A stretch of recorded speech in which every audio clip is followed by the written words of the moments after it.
This week in the business of tech, bills that have passed, job switchers really are making more cash. Let's talk about 3-year life cycles and learn about protestware, a possible use case for NFTs, and AWS's subscription skills offering. All these stories and more. Hit those like, subscribe, and the notification button and help us pay the bills. And here are this week's stories.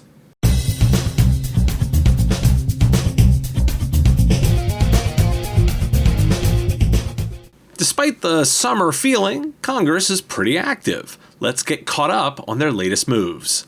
Last week, the House and Senate passed that $280 billion semiconductor bill. The bill's centerpiece is $52 billion that will subsidize domestic manufacturers of semiconductor chips, which power everything from cars to smartphones to weapon systems and medical equipment. With only 12% of essential chips made in the U.S., the push to move more production domestically has been raised as a national security issue. Also passing the House and off to the Senate, 2 bills. The first would require the Energy Department to establish a grant program that would provide financial aid to graduate students and postdoctoral researchers studying digital security and energy infrastructure. And the Reporting Attacks from Nations Selected for Oversight and Monitoring Web Attacks and Ransomwares from Enemies Act, or Ransomware Act, would require the Federal Trade Commission to submit biennial reports on ransomware incidents and other cyber attacks on U.S. targets conducted by a foreign group or government, with particular attention paid to Russia, Iran, China, and North Korea. One bill that won't make it this session, the antitrust bill. That vote won't happen before the August recess. The Department of Justice announced that it will begin using a controversial 2018 law meant to give law enforcement agencies in the US and UK easier access to data from technology and telecom companies as part of criminal investigations. DOJ will use the Data Access Agreement beginning in October with UK officials, more than 4 years after Congress passed what is known as the Clarifying Lawful Overseas Use of Data, or CLOUD Act, in March 2018. Justice also released their 120-day review of how they address threats in cyber. 2 items of note. First, the report notes that the failure of certain technology companies to meet their legal obligations is a major factor in allowing criminals to escape detection and apprehension. The report also takes technology companies to task for too often not proactively reporting signs of criminal activity to law enforcement. Quote, in many cases over the last decade, companies have proactively taken independent actions against cybercriminals without coordinating with U.S. law enforcement officials. Second, the number of cyber-specialized attorneys has remained roughly the same size over the last 15 years, and indicates that Justice needs to write a new cyber hiring and retention strategy, and, quote, the department should initiate an internal campaign to educate managers and budgetary personnel regarding existing hiring and retention incentives. Democrats introduced legislation intended to restore net neutrality and the authority of the Federal Communications Commission to regulate broadband. The legislation would reestablish the FCC's control over broadband infrastructure by reclassifying the Internet service as a telecommunications service. Telcos indicate they are not opposed to codifying net neutrality, but intend to fight any establishment of the FCC to regulate broadband networks. And I'll put this in legislation. CISA signed an agreement on Wednesday with its counterpart in Ukraine to strengthen collaboration on shared cybersecurity priorities. The memorandum outlines new priorities, including sharing cyber incident response best practices and critical infrastructure security protection data, and conducting cybersecurity training and joint exercises. And since we mentioned the UK, the Department for Digital, Culture, Media and Support updated its proposal on cyber resilience. Of note is this, the extensive definition of managed services providers, and much of that focuses on data access. There are exemptions for small and micro businesses that will be equally applied to MSPs. Why do we care? Let's start with the Justice Department. 2 shots were fired, one across the bow of organizations who don't report, and the second to themselves, to hire more lawyers. And despite a tone of bemoaning government, the actions here make sense. There's a debate over that collaboration with the UK, but the law was passed, so this is enforcing the tools they have. Fits right into the theme of continued motion around enforcement. The semiconductor bill won't make a difference soon, but it will change the landscape. With the supply chain now top of mind, companies may be more enthused by this change. All that job switching you hear about? Turns out those who did are making more money. According to a new Pew Research Center report, most people who switched employers between April 2021 and March 2022 saw an increase in their real earnings, despite surging inflation. 60% of people saw an increase in real earnings after they switched employers, compared with 47% of those who remained in the same job, Pew found. The median worker who found a new job enjoyed a 9.7% bump in inflation-adjusted earnings, compared to a negative 1.7% dip for those who stayed put. The recent trend was quite different from the previous year. From April 2020 to March 2021, 51% of job switchers saw a real increase earnings boost versus 54% of people who stayed put. 22% of U.S. adults say they are very or somewhat likely to look for a new job in the next 6 months, Pew found in a poll of over 6,000 people conducted from June 27th to July 4th. Why do we care? I'm putting aside the recession or not debate with this data point and instead noting that job seekers do better leaving. There's data, so if retention is essential to you as a leader, you'd better compensate here. The message to employees is loud and clear. There is money to be had in a new job, and with a quarter of the workforce looking right now, take a look around your office. One of those 4 people is probably looking. The overall cloud infrastructure services market, infrastructure as a service, platform as a service, and hosted private cloud, grew 29% worldwide to $54.7 billion in the second quarter, despite deteriorating economic conditions and the impact of the strengthening US dollar on foreign currency exchange rates, according to a new Synergy research report released Thursday. Excluding the effects of those rates, the cloud market grew approximately 35%, and that from protocol. AWS and rivals Microsoft and Google combined for a 65% share of the worldwide cloud infrastructure market in the quarter, up from 61% in the same period last year. Why do we care? If your business is the economy of one, that continued growth in the cloud seems a fantastic focus area. In the US, you have one of 3 choices: AWS, Microsoft, and Google, and I suspect it's just AWS and Microsoft when it comes down to it. This would be my big bet too, particularly leveraging the work layer on top. Something not to miss from last week's Microsoft earnings call. CFO Amy Hood also revealed that Microsoft is extending the life of its server and network equipment assets in its cloud infrastructure from 4 to 6 years. This is anticipated as significant cost savings for the company. I also wanted to note this data point from about Microsoft. With their recent block of Office macros, hackers are compensating and switched to using container files like ISOs and RARs and the Windows shortcut, those LNK files. The number of campaigns containing LNK files increased 1,675% since October 2021, Proofpoint notes. Now, why do we care? So much for the every 3 years rule, in the back end at least. It's been a best practice for ages about the 3-year rotation, with some discussion of 4. How many businesses should be re-examining that? Sure, I'm muddling the whole market here and would note desktops versus servers versus laptops.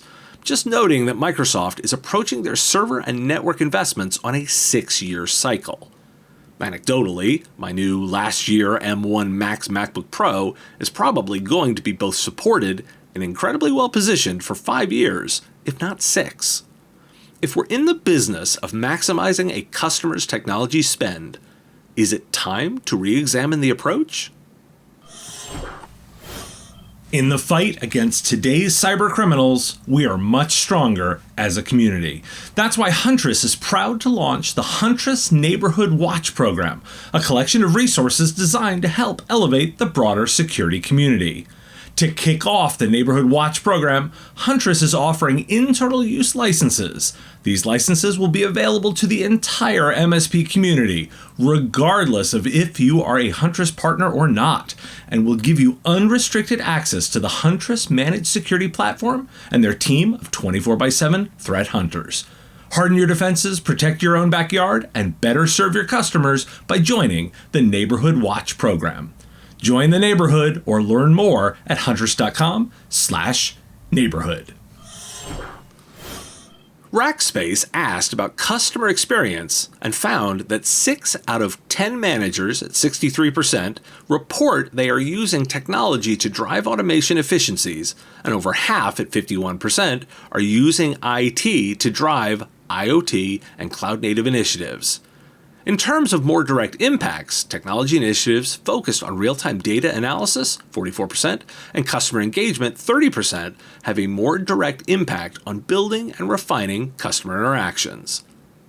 Why do we care?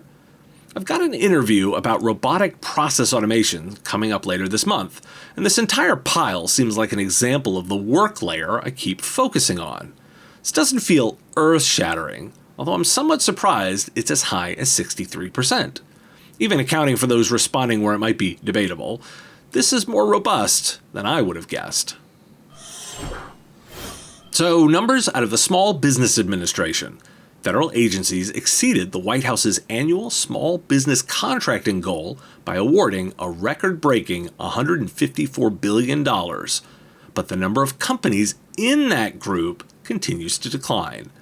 Quoting NextGov, agencies set a new record in awarding 27.2% of total federal contracting awards to small businesses, earning an A for the government-wide score, and beating the White House goal of 23% for the fiscal year 2021.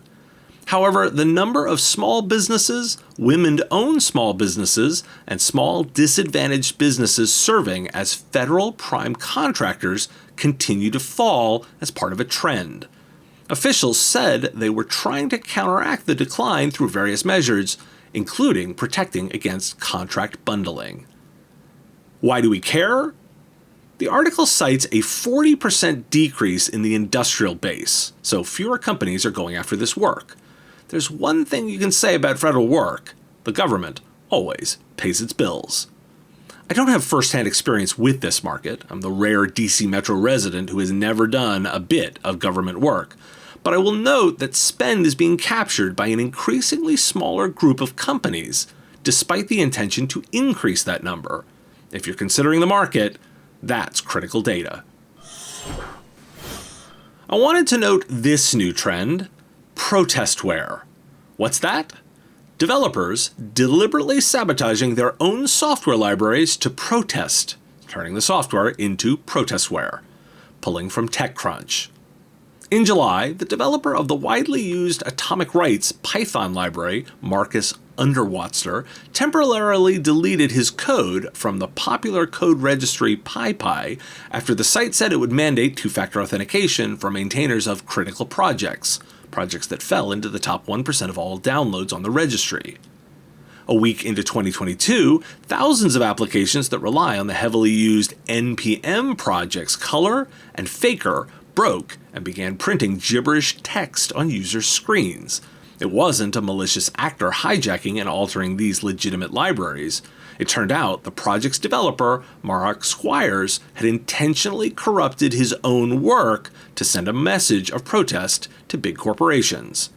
Squires' protest was prompted by the Log4Shell security flaw that burdened Log4j project maintainers, primarily open-source volunteers, with critical vulnerability patching over the December holidays. Squires had earlier expressed frustration at Fortune 500 companies using his free, open-source code without offering financial support or sponsoring their upkeep. The Log4Shell vulnerability only reinforced that sentiment. that the businesses ubiquitously reliant on Log4j in their applications have not done enough to support the unpaid volunteers. They sustain these projects in their free time. In March 2020, weeks after Russian troops crossed into Ukrainian territory, the popular NPM project Node IPC, downloaded over 1 million times each week, began wiping the machines of suspected Russian and Belarusian developers. The project's developer, Brandon Miller, allegedly sabotaged the code to corrupt the computers it was installed on. The sabotaged versions of Node IPC, now effectively malware, were taken down from the NPM registry. But here's the key passage. Quote, "The conversation around protestware is really a conversation about software supply chain security. You can't trust what you can't verify," Dan Lorenc, the co-founder and chief executive at ChainGuard, a startup specializing in software supply chain security, told TechCrunch. Why do we care? Besides wanting to understand precisely what protestware is, which I think has a lot of value, there's the relation to a trend we already discussed: supply chain security, a phrase that wasn't considered just a few short years ago and is becoming key to how product is delivered. As such, services companies both have a new challenge to face, but on protestware specifically, they should be able to leverage any work in overall supply chain security. That's the good news. It's a big problem, but this doesn't add anything more to it, especially if you already don't trust anything. There are several data points I want to try and make some sense of. In numbers that are up, long COVID has sidelined as many as 4 million US workers, per new research cited by NPR. The researcher noted that it's 2.4% of the US working population. Also up, residential energy costs due to work from home.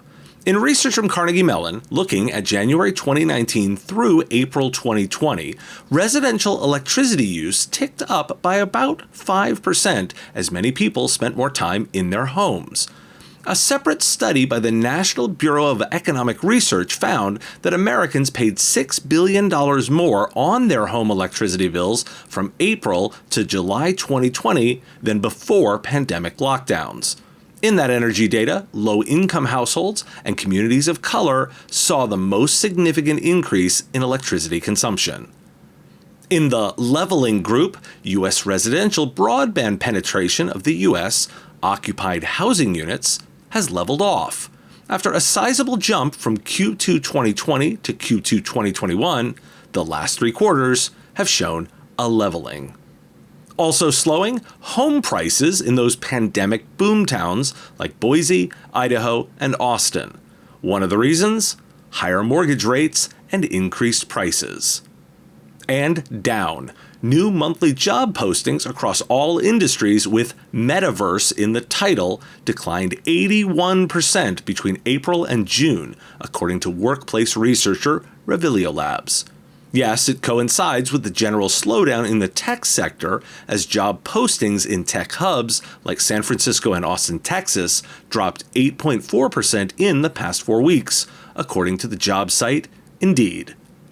Now, why do we care?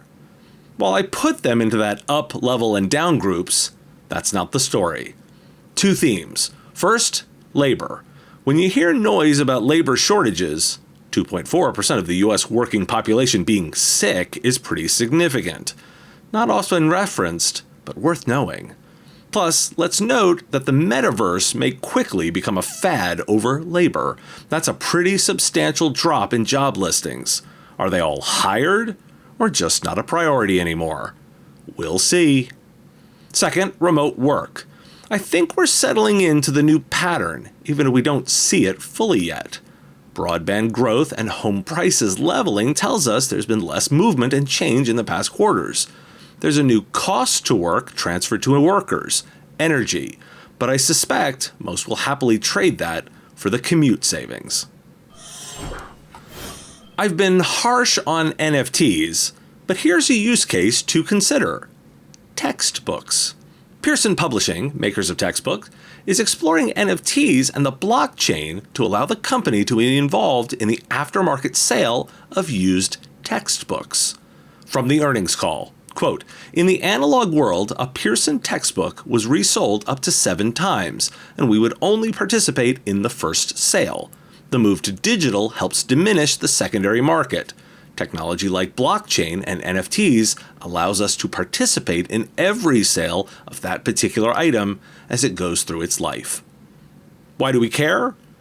I'm not sure this one will fly. The utility of the use case is for the publisher, not the consumer, but doesn't mean it won't happen.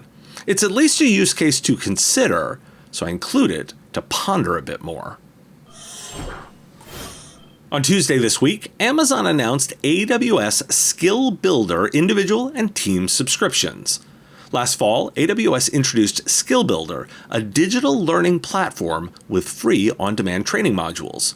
The new subscription service incorporates Builder Labs that cover common cloud scenarios, and AWS Jam, which challenges users to solve open-ended problems. This adds to AWS Skill Builder subscriptions, giving registered individuals and organizations access to exclusive learning materials built by builders for builders, in addition to the 500-plus free courses.